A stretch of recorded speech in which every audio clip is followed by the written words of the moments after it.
Okay, ang lulutuin natin ngayon ay ginataang hipon na may sitaw at kalabasa. So, ihanda na natin ng mga ricado. Ayan, mga sibuyas, luya, tsaka bawang, sitaw, kalabasa, tsaka mama coco. What? Tsaka yan, hipon, nilinisan na natin yan. Tsaka shrimp cubes, syempre. Hindi tayo ng kalan, tsaka kawali. Para makapag-umpisa na tayo mag-isa. Unahin natin ang luya. Sabay na rin natin ang bawang dyan para matusta na. Sunod mo na rin ang sibuyas.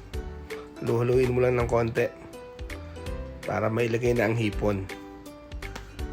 Lagyan mo na rin ng patis. Tapos halo-halo lang. Mag-iiba na ang kulay niyan, syempre. Lagyan mo na rin ng gata. Sa akin, 3 nilagay ko para mas creamy. Pakuluin lang natin, dagdagan natin ng paminta. Tsaka konting asin. Lutuin lang natin ng bahagya ang hipon. Yan, nagdagdag pa ako dyan ng konting tubig.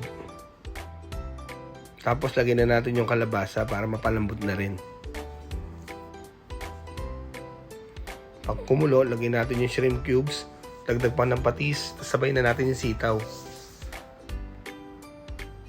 Pakuluin lang natin. Dagdag pa ng paminta para mas masarap.